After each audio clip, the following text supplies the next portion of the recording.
1572 में दुष्ट चुड़ैल माल्किन को स्पूक ग्रेगरी द्वारा एक ऊंचे पहाड़ पर बंद कर दिया गया है। स्पूक्स दुष्ट प्राणियों से लड़ने वाले योद्धा होते हैं, इसलिए ग्रेगरी का कर्तव्य है कि वह दुनिया को चुड़ैलों से बचाए। कई साल बाद एक पूर्ण चंद्र दिखाई देता है जो माल्किन को उसकी शक्तियां वापस पाने का मौका देता है। अब वह एक उड़ने वाले राक्षस में बदल सकती है और अपने पिंजरे से बाहर निकलकर फिर से आजाद हो सकती है। इसी बीच ग्रेगरी एक मधुशाला में शराब पी रहा होता है जब उसका शिष्य विलियम उसे चर्च में एक संक्रमित लड़की के बारे में बताने आता है।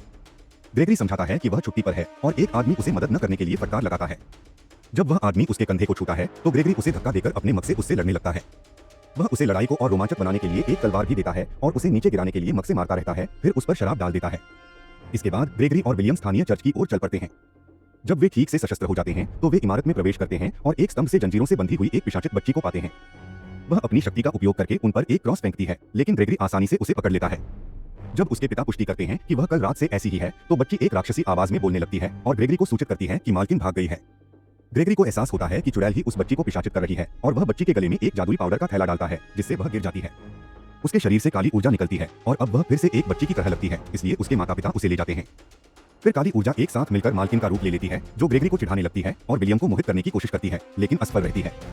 जब ग्रेगरी संकेत देता है तो विलियम छत में लटकी रस्सी पर एक कुल्हाड़ी फेंकता है जिससे घंटा गिरता है, लेकिन माल्किन उसे चकमा देती है और एक राक्षस में बदलकर ग्रेगरी के सीने पर वार करती है, फिर उड़ने की कोशिश करती है। विलियम उसे एक तीर से मारता है और उस पर एक चांदी का जाल फेंकता है जिससे माल्किन दरवाजे से बाहर निकलकर उसे खींचती है और दीवार से टकराती है। हालांकि विलियम जाल को नहीं छोड़ता और इसे तब तक पकड़े रहता है जब तक कि ग्रेगरी मदद के लिए नहीं आ जाता। दोनों आदमी मिलकर खींचते हैं और जाल में चांदी माल्किन को कमजोर कर देती है जिससे वह अपने मानव रूप में वापस आ जाती है और गिर जाती है। वे उसे एक पिंजरे में डालते हैं, लेकिन जब ग्रेगरी उसे बंद करने वाला होता है तो माल्किन विलियम को पकड़ लेती है और उसे पिंजरे में खींच लेती है। वह उसे गला घोंटती है और उसे अंधकार से भर देती है जब तक कि वह मर नहीं जाता। ग्रेगरी बदला लेने के लिए पूरे पिंजरे को आग लगा देता है। दुर्भाग्य से माल्किन फिर से एक राक्षस में बदल जाती है और पिंजरे को तोड़कर उड़ जाती है। पास के जंगल में टॉम शिकार करने की कोशिश कर रहा होता है, लेकिन उसकी बहन जानवरों को डरा देती है जब वह उसे याद दिलाती है कि खेत के काम करने हैं। टॉम एक अच्छा शिकारी नहीं है, लेकिन वह कोशिश करता रहता है क्योंकि वह जीवन में सूअरों को चारा खिलाने से ज्यादा चाहता है। अचानक टॉम कांपने लगता है और उसे कई दृष्टांत दिखाई देते हैं जिनमें ग्रेगरी और एक रहस्यमय महिला दिखाई देती है। टॉम को ये दृश्य अक्सर आते हैं, इसलिए उसकी मां उसे दिलासा देने में देर नहीं लगाती। कुछ ही देर बाद ग्रेगरी फार्म पर आता है और टॉम की मां तुरंत अपनी हाथ छुपा लेती है। ग्रेगरी बताता है कि वह एक ऐसे लड़के की तलाश में है जो सातवें बेटे का सातवां बेटा हो और वह खाने की मांग करता है।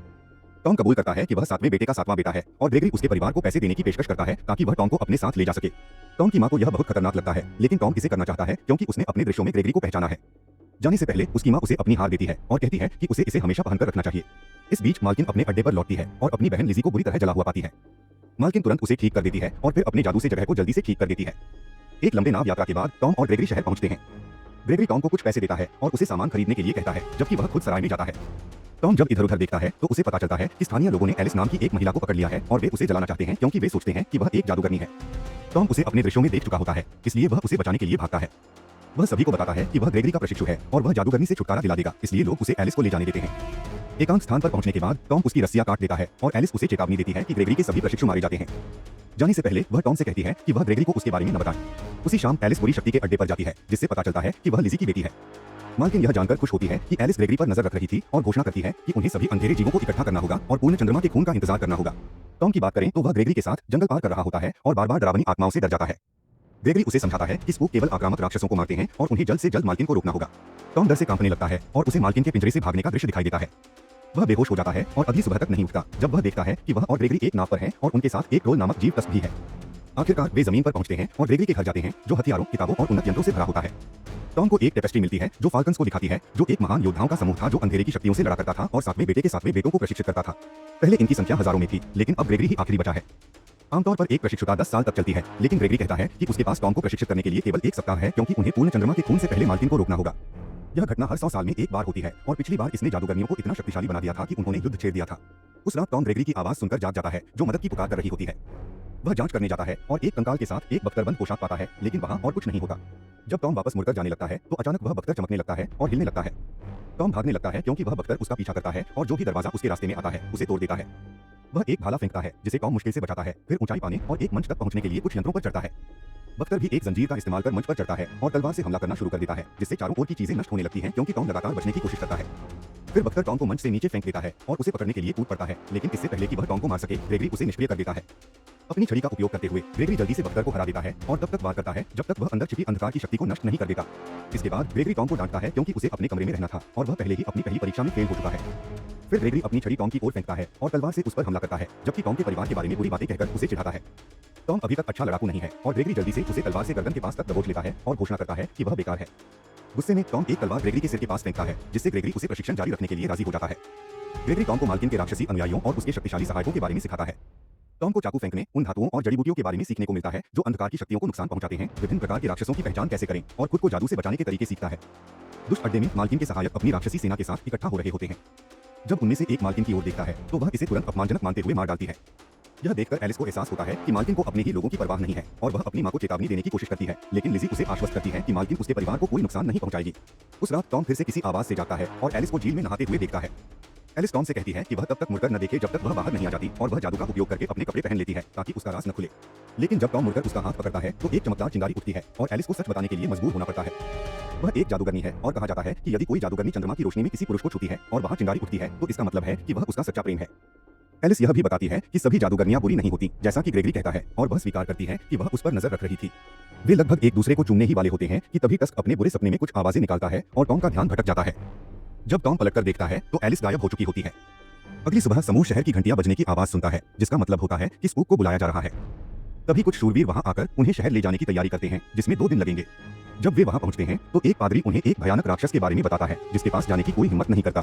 राक्षस एक पिंजरे में बंद होता है और दिखने में एक भालू जैसा लगता है, लेकिन ग्रेगरी तुरंत पहचान लेता है कि वह उराग है, मालकिन का सबसे खूनी सहायक। ग्रेगरी सभी सैनिकों को बाहर भेज देता है और दरवाजे बंद करवा देता है, फिर घोषणा करता है कि वह इस दानव से अकेले लड़ेगा। उराग पिंजरा तोड़कर ग्रेगरी पर हमला करने की कोशिश करता है, लेकिन ग्रेगरी उस पर चांदी का पाउडर फेंकता है, जिससे वह वापस अपने मानव रूप में आ जाता है। फिर दोनों के बीच हाथों हाथ लड़ाई शुरू हो जाती है और दोनों अपनी अविश्वसनीय युद्ध कौशल दिखाते हैं। जब उराग ग्रेगरी को एक फाटक के पास कोने में फंसा देता है तो टॉम उस पर एक चीज फेंकता है, जिससे उराग अपना संतुलन खो देता है और ग्रेगरी को छोड़ देता है। फिर उराग टॉम को मारने लगता है, लेकिन ग्रेगरी उसे पीछे से चौंका देता है और लड़ाई जारी रहती है। इस बार ग्रेगरी को बढ़त मिलती है, इसलिए उराग दीवारों पर चढ़कर भागने की कोशिश करता है। ग्रेगरी टॉम को एक पिंजरे के ऊपर कूदने के लिए कहता है ताकि वह चारा बन सके। फिर टॉम नीचे कूद जाता है और ग्रेगरी रस्सी काट देता है, जिससे पिंजरा उराग के ऊपर गिरता है और उसे जमीन पर कुचल देता है। इसके बाद ग्रेगरी उराग को एक जंजीर से गला घोंटने की कोशिश करता है, लेकिन उराग फिर से एक भालू में बदल जाता है। टॉम उस पर और चांदी का पाउडर फेंकता है, जिससे उसका जादू टूट जाता है। फिर टॉम और ग्रेगरी मिलकर उराग को पिंजरे में धकेलते हैं और उसे जंजीरों से बांध देते हैं। अब शूरवीर कमरे में तेल डाल सकते हैं और ग्रेगरी टॉम से आग लगाने के लिए कहता है ताकि उराग को हमेशा के लिए मार दिया जाए। हालांकि टॉम किसी इंसान को मारने की हिम्मत नहीं कर पाता, इसलिए ग्रेगरी को यह खुद करना पड़ता है। उराग के जलकर मरने के बाद ग्रेगरी टॉम से कहता है कि अगर वह जादूगरनियों को नहीं मार सकता तो वह किसी काम का नहीं है और वे अलग हो जाते हैं। यह सब एलिस देख रही होती है, जो बाद में टॉम से अकेले में मिलती है। वह चिंगारी के बारे में शोध कर रही थी और बताती है कि कभी-कभी यह एक साझा भाग्य का संकेत हो सकता है, लेकिन कभी-कभी यह सिर्फ धूल भी हो सकती है। एलिस यह भी बताती है कि ग्रेगरी को एक जादूगरनी से प्यार था। अचानक टॉम एलिस को चूम लेता है और वे दोनों रात एक साथ बिताते हैं। टॉम एलिस के साथ भागकर उसे किसी सुरक्षित जगह ले जाना चाहता है, लेकिन एलिस कहती है कि ऐसी कोई जगह नहीं है। यह सुनकर टॉम को एक दृष्टि आती है, जिसमें वह दुनिया को अंधकार में डूबते और मालकिन को ग्रेगरी को मारते हुए देखता है। चिंतित टॉम अपने गुरु के पास वापस लौटने का फैसला करता है और एलिस को अलविदा कहकर चला जाता है। इसी दौरान मालकिन को उसके बाकी सहायक मिलते हैं, जो उसे उराग की मौत की खबर देते हैं। मालकिन लिज़ी को आदेश देती है कि वह ग्रेगरी को पकड़कर लाए। लिज़ी तुरंत एक पक्षी में बदलकर उड़ जाती है। अगले दिन टॉम ग्रेगरी को ढूंढ लेता है, जो स्वीकार करता है कि वह कभी मालकिन से प्यार करता था। वह हमेशा बुरी नहीं थी, लेकिन डर और नफरत ने उसे बदल दिया।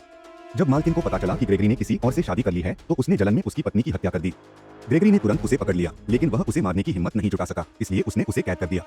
अब उसे अपने दया दिखाने पर पछतावा हो रहा है, क्योंकि मालकिन फिर से दुनिया में आतंक फैला रही है। ग्रेगरी टॉम को अपनी पत्नी की कब्र दिखाता है और समझाता है कि वह उस पर सख्त इसलिए है ताकि वह वही गलती न दोहराए।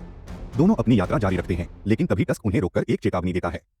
अचानक जमीन कांपने और टूटने लगती है, जिससे घोड़े डरकर भाग जाते हैं। तभी एक राक्षस, जिसे बॉगर्ट कहा जाता है, जमीन से निकलता है और गाड़ी को धक्का देकर ग्रेगरी और टॉम को नीचे गिरा देता है। ग्रेगरी कहता है कि बॉगर्ट से लड़ना असंभव है और सभी को भागने के लिए कहता है। बॉगर्ट गाड़ी को उठाकर उनकी ओर फेंकता है, जिससे वे गिरकर नीचे लुढ़क जाते हैं। टस्क गुस्से में दहाड़ता है, जिससे बॉगर्ट एक पल के लिए रुकता है, लेकिन फिर वह ट्रोल को जोर से मारकर दूर फेंक देता है। ग्रेगरी और टॉम एक पहाड़ की सुरंग से भागते हैं, लेकिन अंत में वे एक खड़ी चट्टान के किनारे फंस जाते हैं। बॉगर्ट अब सुरंग के अंदर से उनकी ओर पहुंच रहा होता है, इसलिए दोनों नदी में कूदने का फैसला करते हैं। वहां एक मछुआरा अपनी नाव पर होता है, जो उनकी मदद करता है। ग्रेगरी सोचता है कि वे अब सुरक्षित हैं, लेकिन तभी बॉगर्ट भी पानी में कूद जाता है और सबको नाव से गिरा देता है। दैत्य तुरंत टॉम को पकड़ लेता है, लेकिन टॉम उसके हाथ में चाकू घोंप देता है, जिससे वह उसे छोड़ने पर मजबूर हो जाता है। फिर टॉम उस दैत्य के शरीर पर चढ़कर उसकी पीठ में चाकू घोंप देता है। बॉगर्ट दर्द के कारण तैर नहीं पाता और धारा उसे और टॉम को बहाकर एक जलप्रपात से नीचे गिरा देती है। दैत्य एक चट्टान से टकराकर मर जाता है, जबकि टॉम पानी में गिरता है और तैरकर किनारे तक पहुंच जाता है। उसी समय लिज़ी वहां आती है और टॉम को एलिस से दूर रहने के लिए कहती है। वह उसे तलवार से धमकाती है, लेकिन टॉम तलवार को पकड़ लेता है और उसी समय उसका लॉकेट सक्रिय हो जाता है, जिससे एक जादुई ऊर्जा निकलती है और लिज़ी की तलवार छूट जाती है। लिज़ी उस पत्थर को पहचान लेती है और कहती है कि यह मालकिन का है। वह तुरंत एक पक्षी में बदलकर उड़ जाती है ताकि मालकिन को इस बारे में बता सके। कुछ ही मिनटों बाद टॉम ग्रेगरी से मिलता है, जो लॉकेट को देखते ही पहचान लेता है कि यह अमरान स्टोन है, जो जादूगरनियों के लिए सबसे पवित्र तावीज है। यह उनके जादू को और मजबूत करता है और उनकी माया को और वास्तविक बनाता है। अगर टॉम की मां के पास यह था तो इसका मतलब है कि वही वह जादूगरनी थी जिसने इसे मालकिन से चुराया था, और यही कारण है कि टॉम को ये दृष्टि आती थी। दूसरी ओर अपने अड्डे पर मालकिन एलिस को यह समझाने की कोशिश कर रही होती है कि टॉम भी ग्रेगरी की तरह निर्दयी है। एलिस उसकी बात से इनकार करती है, इसलिए मालकिन उसे एक प्रस्ताव देती है, अगर वह टॉम से वह पत्थर चुरा लाए तो वह उसे नहीं मारेगी। फिर मालकिन अपने जादू से अपने सहायकों को शक्ति देती है और उन्हें शहर पर हमला करने के लिए भेज देती है। शहर के मुख्य द्वार विस्फोट से उड़ जाते हैं और मालकिन के सहायक अंदर घुसकर लोगों को मारना शुरू कर देते हैं। उनमें से एक बड़ा दैत्य बन जाता है, जबकि दूसरा कई हाथों से तलवारबाजी करता है। टॉम की मां अपनी बेटी को एक मित्र के पास छोड़ देती है और अपने जादू का उपयोग करके एक पिचफोर्क को हवा में फेंकती है, जिससे एक सहायक पोल में फंस जाता है। फिर वह उसकी छड़ी छीनकर उसे उसी से मार देती है। मालकिन, जो पास ही सैनिकों को मार रही होती है, अचानक जादू की ऊर्जा को महसूस कर लेती है। टॉम की मां उस पर हमला करने की कोशिश करती है, लेकिन मालकिन अपनी पूंछ से उसे पकड़कर हवा में उठा लेती है और उसे जलाकर मार देती है। पहाड़ों में एलिस टॉम के अकेले होने का इंतजार करती है ताकि वह उसके पास जा सके। वह टॉम को चूमती है और उससे कहती है कि वे दोनों कहीं दूर भाग चले। टॉम उसे स्वीकार करता है कि वह उससे प्यार करता है। उनकी बातचीत ग्रेगरी द्वारा बाधित हो जाती है, जो एलिस पर एक जादुई रस्सी फेंककर उसे पकड़ लेता है। वह जोर देकर कहता है कि एलिस एक जासूस है, लेकिन टॉम इस पर विश्वास नहीं करता और रस्सी काटकर उसे भागने देता है। गुस्से में ग्रेगरी टॉम को पकड़कर दिखाता है कि पत्थर गायब है, जिसका मतलब है कि एलिस ने उसे चुराने के लिए ही उसे चुमा था। टॉम जंगल में एलिस को ढूंढने के लिए भागता है, लेकिन तभी लेफ्टिनेंट राडू और उसके अनुचर उसे घेर लेते हैं। टॉम बहुत कोशिश करता है, लेकिन दुश्मनों की संख्या बहुत ज्यादा होती है, इसलिए ग्रेगरी और टस्क भी युद्ध में कूद पड़ते हैं। कई दुश्मनों को हराने के बाद टॉम और उसका दल भागने की कोशिश करता है, लेकिन रास्ता एक खड़ी चट्टान से अवरुद्ध होता है। अचानक कुछ अनुचर एक भारी लकड़ी का तना लाकर टस्क को चट्टान से नीचे गिरा देते हैं और टॉम के पैरों को रस्सी से बांधकर उसे भी नीचे खींचने लगते हैं। ग्रेगरी उसे बचाने के लिए अपनी जादुई छड़ी बढ़ाता है, लेकिन टॉम फिसल जाता है और वह भी नीचे गिर जाता है। राडू इस अवसर का फायदा उठाकर ग्रेगरी पर एक जंजीर फेंकता है और उसे जाल में घसीट लेता है। वह ग्रेगरी को मारना चाहता है, लेकिन उसे जिंदा पकड़ने का आदेश मिला होता है। इस बीच टॉम गिरने के बाद भी जिंदा बच जाता है और उसे अपनी मां की मृत्यु की एक दृष्टि आती है। उसकी आत्मा उसके पास आकर कहती है कि उसे अपने दिल को साहस से भरना होगा, क्योंकि वही एकमात्र व्यक्ति है जो इस पत्थर का उपयोग करके मालकिन को रोक सकता है। लड़ाई के लिए तैयार टॉम ग्रेगरी की छड़ी उठाता है और लटकते हुए टस्क को बचाने में उसकी मदद करता है। उसी रात मालकिन के अड्डे पर राडू अपनी तलवार से ग्रेगरी की रस्सियां काटता है और उसे पिंजरे से बाहर धकेल देता है ताकि वह मालकिन का सामना कर सके। राडू जादूगरनियों को सूचित करता है कि टॉम गिरने के कारण मर गया और लिज़ी अपनी बेटी से कहती है कि यह उसी के भले के लिए हुआ, लेकिन एलिस फिर भी गुस्सा और निराश हो जाती है। मालकिन पत्थर का उपयोग करके ग्रेगरी को सम्मोहित करने की कोशिश करती है ताकि वह उसके साथ जुड़ जाए। ग्रेगरी धीरे धीरे उसकी ओर बढ़ता है, लेकिन जैसे ही वे चुंबन करने वाले होते हैं, एलिस उनके बीच में आकर लॉकेट चुरा लेती है। वह कुछ पहरेदारों को चकमा देकर भाग जाती है, जिससे जादू टूट जाता है और ग्रेगरी घबराकर चीख उठता है। मालकिन उसे अपनी पूंछ से पकड़कर एक इमारत से टकरा देती है और फिर एलिस का पीछा करने के लिए एक दैत्य में बदलकर उड़ जाती है। लिज़ी उससे विनती करती है कि वह एलिस को न मारे, लेकिन मालकिन उसकी बात को अनसुना कर देती है। इसलिए लिज़ी भी अपना रूप बदलकर उसका पीछा करने के लिए उड़ जाती है।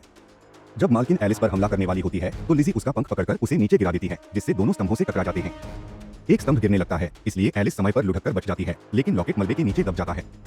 मालकिन आग उगलने लगती है, जिससे लिज़ी गिर जाती है, लेकिन जादूगरनियां लड़ना बंद नहीं करती। राडू जमीन को तोड़ता है और एक विशाल दैत्य में बदलकर ग्रेगरी के सामने दहाड़ता है। उसी समय एलिस छिपने की कोशिश कर रही होती है, लेकिन तभी टॉम उसे ढूंढ लेता है। वह चाकू दिखाकर पत्थर मांगता है। एलिस बताती है कि वह उसे खो चुकी है और उसने इसे केवल टॉम की रक्षा के लिए चुराया था। तभी एक अनुचर उन पर हमला करने आता है, लेकिन टॉम उसके चेहरे पर चाकू फेंक देता है, जिससे उनका स्थान बाकी दुश्मनों को पता चल जाता है। टस्क कूदकर उनका रास्ता रोकता है और अब वह और टॉम हाथों हाथ दुश्मनों से लड़ते हैं। टॉम ग्रेगरी की छड़ी का उपयोग करता है, जबकि टस्क अपनी ताकत से दुश्मनों का सामना करता है। इसी बीच एलिस भी खुद की रक्षा करने के लिए लड़ती है और मालकिन इस मौके का फायदा उठाकर एलिस पर हमला करने की कोशिश करती है, लेकिन लिज़ी हवा में उससे टकराकर उसे रोक लेती है। टस्क लगातार अनुचरों से लड़ता रहता है, जबकि टॉम एक तेज लेफ्टिनेंट के साथ फंस जाता है, जो बार-बार उस पर चाकू से हमला करती है। अचानक वह रुककर एक जंगली बिल्ली में बदल जाती है, जिससे टॉम को थोड़ा समय मिल जाता है और वह लॉकेट खोज लेता है। वह इसे पहनते ही सक्रिय कर देता है और ग्रेगरी की छड़ी की शक्ति से लेफ्टिनेंट को कुछ ही सेकंड में जला देता है।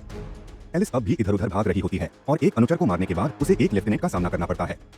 वह जल्दी ही एलिस पर हावी हो जाता है और उसे मारने ही वाला होता है, लेकिन टॉम छड़ी से हमला कर उसे जला देता है। उधर राडू दैत्य बनकर ग्रेगरी को पकड़ लेता है। ग्रेगरी उसे बताता है कि उसमें कोई सम्मान नहीं है, क्योंकि वह उससे इंसान की तरह नहीं लड़ रहा। राडू तुरंत अपने मानव रूप में वापस आ जाता है और ग्रेगरी को एक तलवार देता है ताकि वे समान शर्तों पर लड़ सकें। दोनों की युद्ध कला बराबर लगती है, लेकिन जल्द ही ग्रेगरी के पेट पर गहरा घाव लग जाता है और वह छिपने के लिए मजबूर हो जाता है। राडू उसे बाहर निकालने के लिए एक स्तंभ गिरा देता है, लेकिन ग्रेगरी जल्दी प्रतिक्रिया करता है और अपनी जंजीर वाली तलवार से उस पर हमला कर उसे अंततः मार देता है। आसमान में मालकिन लिज़ी को पकड़कर उसकी गर्दन काट देती है और अपनी पूंछ से उसे छेद देती है। लिज़ी तुरंत अपनी तलवार से मालकिन पर वार करती है और दोनों दर्द से कराहते हुए जमीन पर गिर जाते हैं। दोनों अपने मानव रूप में वापस आ जाती हैं और लिज़ी एलिस की जान की भीख मांगती है, लेकिन मालकिन उसे गद्दार कहती है और उसे मार देती है। इसके बाद मालकिन अपने अड्डे के अंदर चली जाती है और ग्रेगरी टॉम से कहता है कि अब उसे यह काम अकेले करना होगा। टॉम अंदर जाता है और मालकिन को मारने के लिए तैयार हो जाता है, लेकिन मालकिन केवल कमजोर होने का नाटक कर रही होती है। वह उसे गले से पकड़ लेती है और मारने ही वाली होती है, लेकिन तभी टॉम अचानक आकर चाकू फेंकता है, जिससे मालकिन की मौत हो जाती है। मरने से पहले मालकिन किसी श्राप के बारे में बुदबुदाती है, लेकिन टॉम उस पर आग लगा देता है। कुछ समय बाद ग्रेगरी अपनी छड़ी से टॉम के हाथ पर एक निशान जलाकर अंकित करता है, जिससे वह आधिकारिक रूप से स्पूक बन जाता है। एलिस उसे देखने आती है और सोचती है कि क्या उनकी स्पार्क महज धूल थी। टॉम उसे यह साबित करने के लिए चुनता है कि उसका प्यार असली है, लेकिन उसने स्कूप बनने का जीवन चुन लिया है और उसे जाना होगा। अब ग्रेगरी सेवानिवृत्त हो सकता है और वह अपनी छड़ी, घर और टस्क की देखभाल की जिम्मेदारी टॉम को सौंप देता है। उसी समय शहर की घंटियां बजने लगती हैं, जो टॉम को उसके पहले कार्य के लिए बुलाती हैं।